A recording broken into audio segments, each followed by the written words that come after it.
बकरी का बच्चा पहली बार घास खाना शुरू करता है।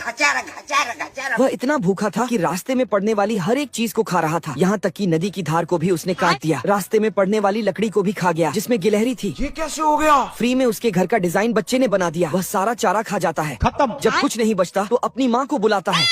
उसकी माँ आती है और कहती है, चुप कर बे कुत्ते। कैसा भुक्कड़ बच्चा मैंने पैदा किया है। वह रोज सब कुछ खा जाता है। ऐसा रहा तो मैं तुम्हें छोड़ दूंगी, और चली जाती है। हम संतोष पागल नहीं। बच्चा गुस्से में एक दीवार को टक्कर मारता है, जिससे दूसरी तरफ उसको और भी घास मिल जाती है। अभी मजा आएगा ना भिड़ो। उस खेत की देखभाल एक बिल्ली कर रही थी। वह बच्चे को पकड़ लेती है, लेकिन वह बच्चा उसे भी खाना शुरू कर देता है। रुक, तेरे को बताते। देखते देखते बच्चा उसकी टोपी के साथ साथ उसके कपड़े भी खा गया। रुक, तेरे को बताते। टॉम ने उसे एक अवसर के रूप में देखा और बकरी के बच्चे को सारी घास खिला दी। टॉम को काम नहीं करना पड़ा, इसके लिए वह खुश है। लेकिन वह भुक्कड़ बकरी का बच्चा घर में घुस गया और घर की चीजें खाने लगा।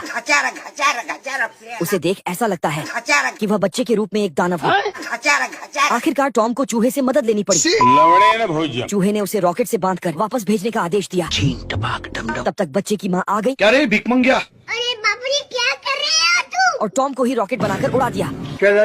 भुक्कड़ बकरी का बच्चा अब की बार पटरी खा गया। और ये ही नहीं, इंजन का पिस्टन तक खा गया। कुछ दिन पहले इसे किसी ने भेड़िए के दरवाजे पर छोड़ दिया। भेड़िया जब तक कुछ समझ पाता तब तक वह फर्श सहित घर का फर्नीचर तक खा गया। ऐसा मत करो मेरी जान। पेंटिंग में बनी महिला का लहंगा नोच लिया और सब कुछ खाते खाते भेड़िया का तंबू चबा गया। अब भेड़िए के पास सिर्फ लाल लड़कियों वाली लेगी ही बची है। भेड़िया ने उसे दूध की बोतल दी, लेकिन उसने दूध निकाल दिया और बोतल चबा ली।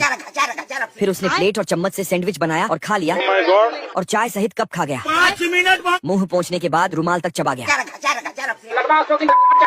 भेड़िया उसे बाहर चराने के लिए बांधने गया। तब तक उसने रस्सी चबा लिया और रास्ते में पड़ने वाले जूते को भी खा गया। अच्छी बात यह है कि वह शाकाहारी है और ये भी कि भेड़िए की 29 उंगलियां सलामत है। अच्छा ठीक है। भेड़िया ने उसे टावर से बांध दिया और जाने लगा। तभी पीछे देखा तो टावर गायब था, ऊपर खाली पंखा था। भेड़िया इस बच्चे से कैसे भी करके छुटकारा पाना चाहता है। बाबू आपने खाना खाया? भेड़िए ने सोचा बच्चे को हवा में उड़ा दिया जाए और छुटकारा मिल जाए। बंसी बनूं उड़ते फिरूं मैं। पर उसने पतंग को भी निपटा दिया और धागा खाते हुए पास आ गया। उड़ गया मैं तो अब। फिर भेड़िए ने उसे लंबी चैन से बांधकर एक टापू पर जाकर एक पेड़ से बांध दिया। लेकिन अब की बार जय हिंद दोस्तों। वह एनिमेशन को भी खा गया। गुस्से में भेड़िए ने बड़वा उसे डिग्गी में बंद कर दिया, पर थोड़ी ही दूर पर कार बंद हो गई। फिर भेड़िए ने उसे एक घोड़े पर बांधकर वहाँ से भगा दिया। घोड़ा अपनी ससुराल की तरफ बड़ी तेजी से भागा, लेकिन तुरंत वह टकला होकर वापस आया। हम संतोष पागल नहीं। बच्चे ने उसे नंगा कर दिया था। फिर घोड़े ने उसे उसी के ऊपर बिठाया। उसका